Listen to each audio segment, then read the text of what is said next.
So come you to find out. identified you built rapport with him, and then you identified what his pain problem was, He right? couldn't You keep said 10. exactly. So now you're digging into what's going on, and you got this all just from regular conversation.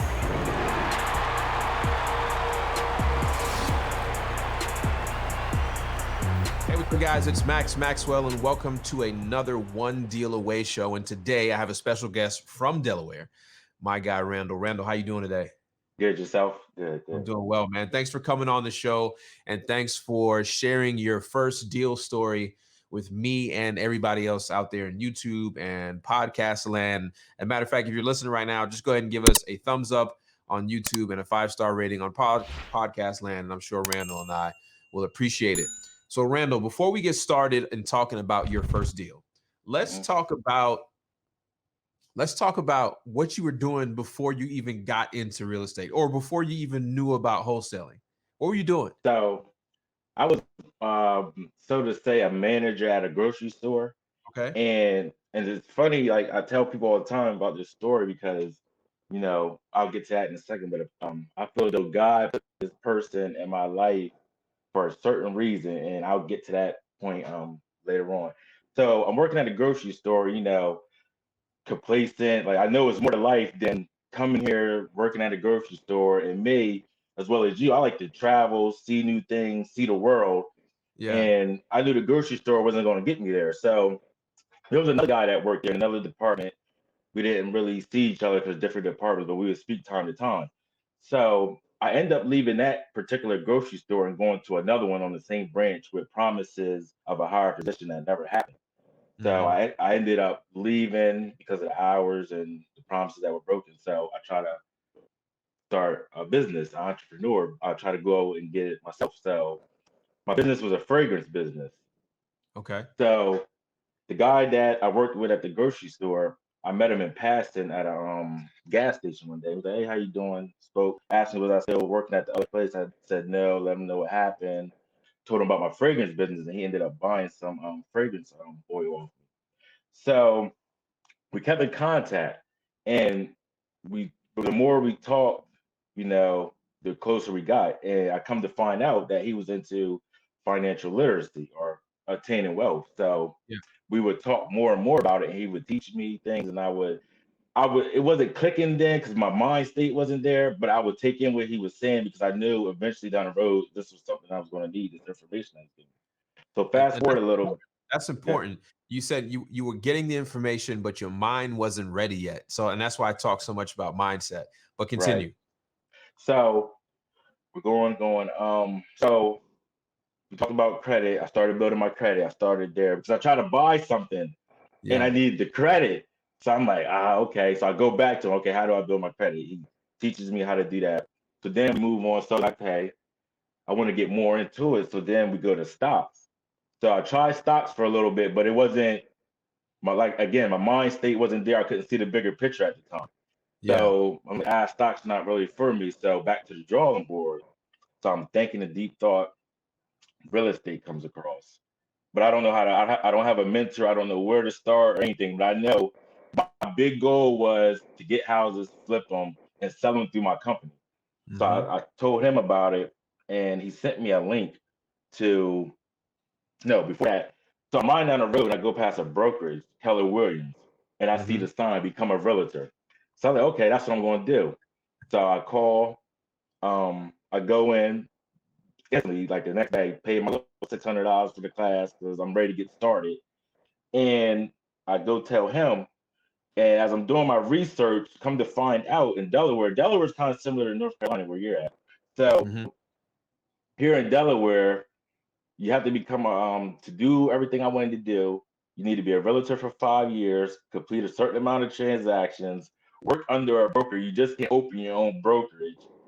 Then after you complete the 5 years and etc., you then take the class to become a broker and open up your own brokerage, and from there, that's what I was trying to get to. But again, back then my mind state wasn't right, patience wasn't there. I'm like, man, I want to do all this for 4 or 5 years. 5 years is a long time, so it's got to be a shortcut. Yeah, So they told you all the prerequisites you need. Get your sales license, work under a broker for so many years. Then after you get that, then you get to become eligible to be tested to be a broker. Then once you get your brokerage license, then you move forward and all that stuff. And he was like, "Nah, this ain't the path I was trying to take, man. I ain't got 5 years to waste. You know, I just left the grocery store. I'm selling fragrance. I'm trying to get there." right, So right. move forward. So now you realize that, hey, look, I don't want to be with Keller Williams. I'm not trying to be a realtor. What was next? What So happened next? I explained to him I explained to him everything I was trying to do, and he sent me a link to a thin mural class, one of those like they come to your town, teach you about real The estate. hotel class where Than Merrill's. Wholesaling class, yes. So I go to that, I go to that, get the information, and I'm like, yeah, this is what I need to be doing. But I had already paid my money to Keller Williams, and it was at that point it was non-refundable. So I said, okay, I'll still do this and get the knowledge from that side of the fence too, as well as the investor side. So okay, fast forward, I go look at my notes from the thin mural, and something that struck me was the wholesaling part. Being though I didn't have much money, that's what piqued my interest. So Mhm. I start studying that, and lo and behold, who do I find? Maxwell. Yeah, On YouTube somewhere, huh? yeah, you and another guy. So I was watching a lot of videos, but I felt as though you and the other guy were more so who I could relate to, and I felt as though we're genuine and we're really in the field doing it versus everyone else just trying to sell something else. So eventually the other guy faded off. Yeah, he eventually all the way faded off. So I got locked into you. So I'm like, okay, I'm doing this. So I finished the realtors class and I go Mhm. take my test, but I'm in the process of, oh, okay, so back up. So the deal comes across, I'm learning wholesaling from you. So, okay, I'm looking for these. So I go to a neighborhood that fairly decent, but it's called a war zone, or people call it the hood. So I was getting no. So what's going on here right now in our hood part of the area, war zone, everyone calls it, a lot of gentrification going on. Mhm. So all the vacant and boarded up properties that I was running in or that I was finding, the problem I was running into is that either two companies already had bought them. They were called Encall and Habitat Humanity. They just Mhm. hadn't gotten to the process of tearing the house down and rebuilding or whatever. So I'm at this point kind of frustrated. I'm like, okay, I know this can work. So I see you're doing it and so I'm like, I know this can work. I just have to, this is where the patience comes in. So So what skills did you pick up from watching online and YouTube? What were your first actions? What was your first step? Did you go out there and try to like drive for dollars? What were you trying to do? Nas and I have been putting out free content for years, and you've probably been watching, wanting to get into wholesaling real estate. Don't worry, Nas and I finally decided to put out a course in a step-by-step format and making it simple for you to learn how to wholesale. Now make your life easy and click the link. drive for dollars. That's because I didn't know about anything else. And everything was at that point, at that time, scrambled. So I had to like piece everything together Mhm. to get the deal streamlined. But at the same time, I'm going to school hard nights. I'm learning as I go. I don't really know too much about how to talk to sellers or anything, but I'm just trying to take action. You took action. So you Yes. just said this wholesaling thing works. I see people doing it. Let me go out there and do it. And the first thing you do is you go drive for dollars, obviously because it's affordable. And you're going to Yes. learn the areas. And you start saying, okay, let me drive down this street, this street. You start to do a little bit of research. You see some houses that you say, okay, these houses look exactly what Max is talking about. And then you do some research and you find out, okay, these houses have been bought by two investment companies. So what do you do next? Now that you find out, okay, these things have been bought already.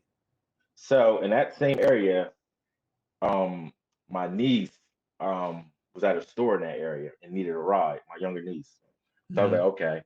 So I'm waiting for her to come out of the hair store. And I just happen to look across and I see a house.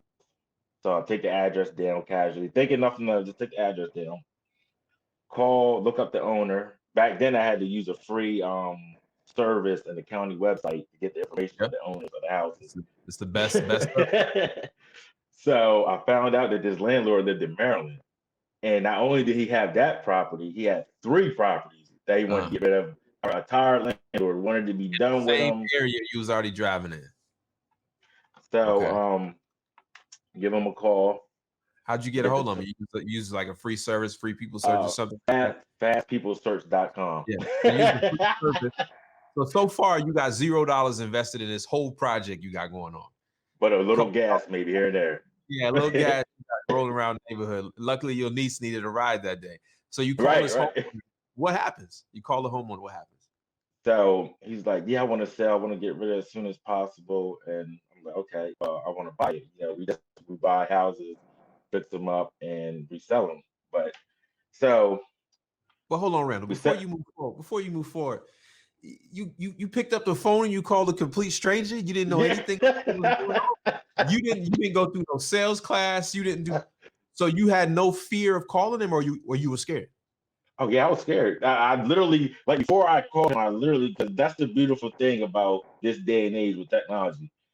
10 minutes before I called him, I literally went online and looked up like a calling script and like watched the guy's video like 5 times real quick before I gave him a call. I took down some notes, and as I'm calling him, I'm going down my list, making sure. But the thing about cold calling, it seems like you're nervous or scared, but eventually, like, if you build a rapport, the conversation will just start to flow without a script. It'll just start flowing.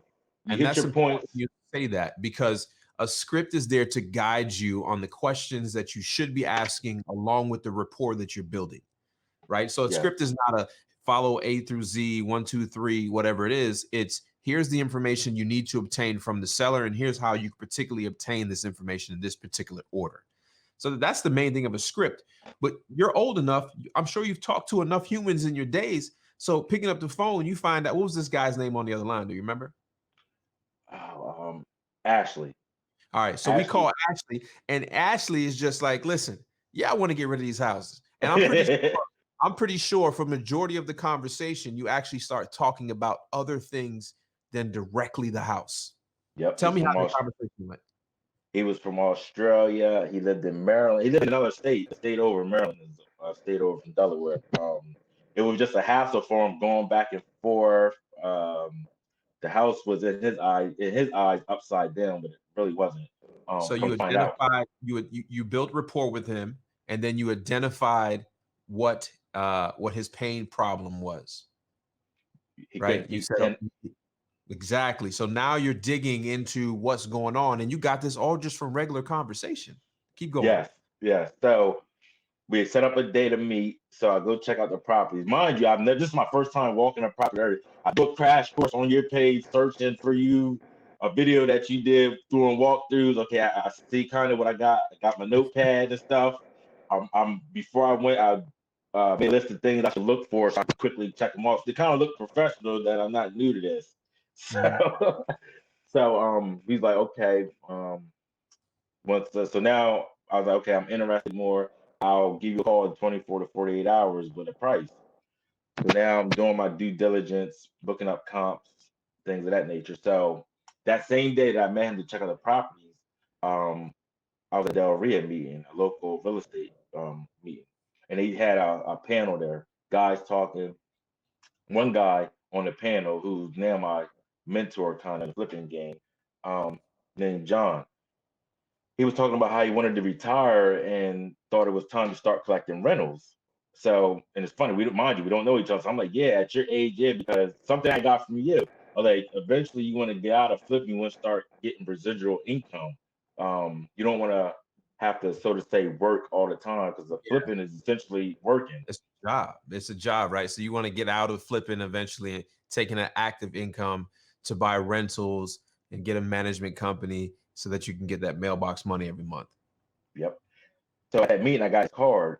So after the next day, I'm doing my comps and everything. I give the Ashley a price for the properties. So we agreed, mind you. So we're locked in. We're agreed on. I'm happy I got the contracts. I go sign. We sign the contracts. Go over everything. It's 3 properties, mind you. So now I'm like, okay, now I gotta find a buyer. I gotta upload these. So the guy John, whose card I had gotten, gave him a call. Said, hey John, I got these properties that I think would be good rental properties. Would you mind checking them out? So he comes, checks them out. But the price he needed to be at wasn't the price I have him under contract for. Mm-hmm. I'm like, So I said, okay, let me go back to the seller, see what I work out. And in the meanwhile, he was telling me, he gave me a lot as we were at the property, as I was showing it to him. He gave me a lot of game, like as far as repair. That's why I started learning the repairs more, what needed to be repaired more in depth and the Yep. cost of things. So I was like, okay, go back to the seller, try to negotiate. We went back and forth for about a week or two on negotiations. Then we finally settled at a price for two of the houses. The third one, that really was upside down. So and it needed a lot of work. So John was interested in it. And he had a mortgage on it. That was the only one that wasn't free and clear. So it was a certain price it had to be anyway. So it just wasn't there.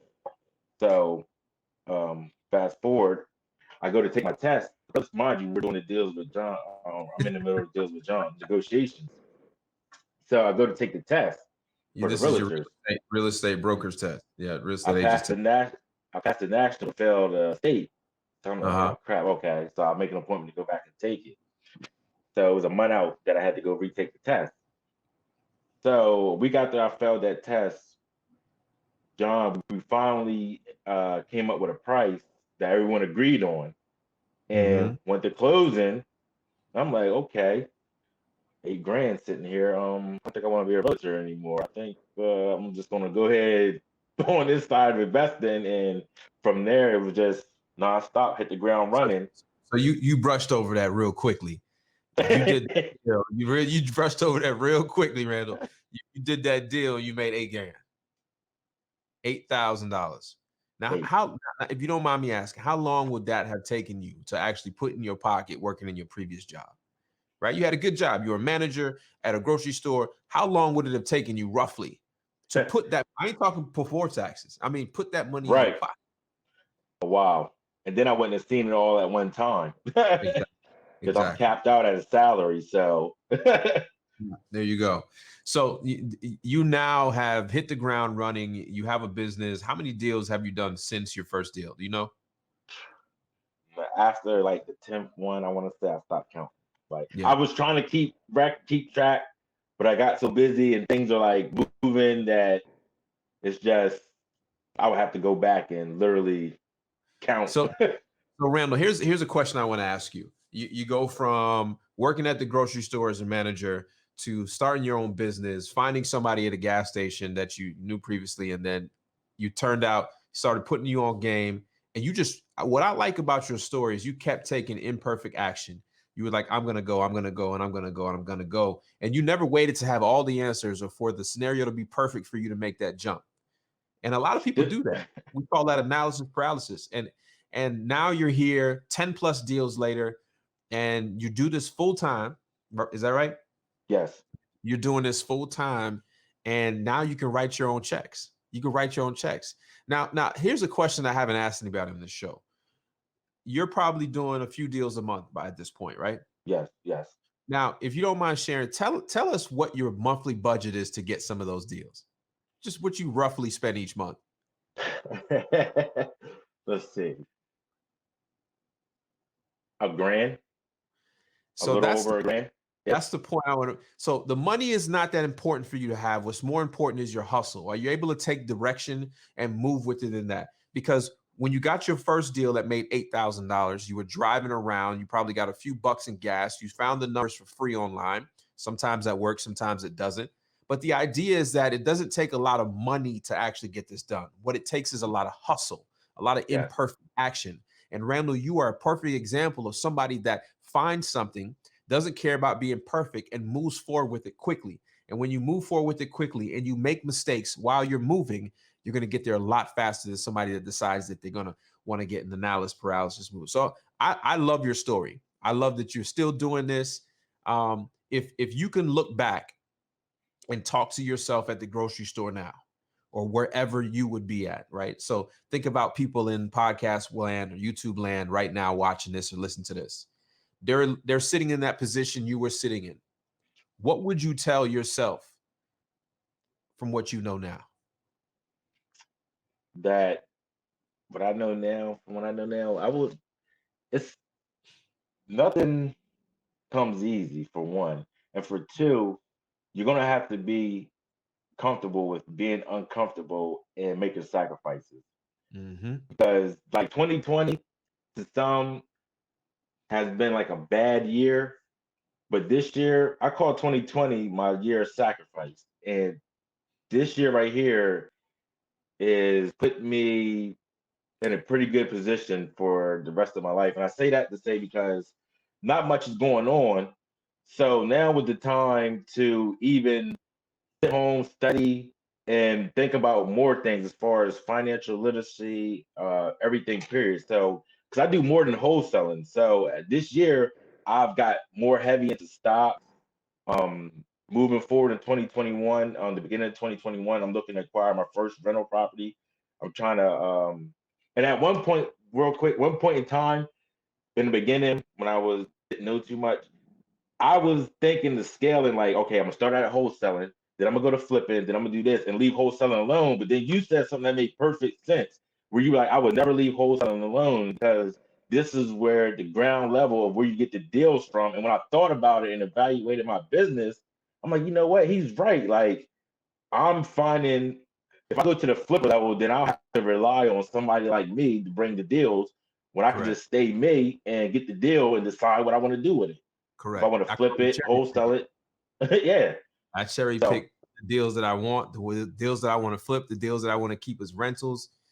And I try to build a passive and an active income portfolio.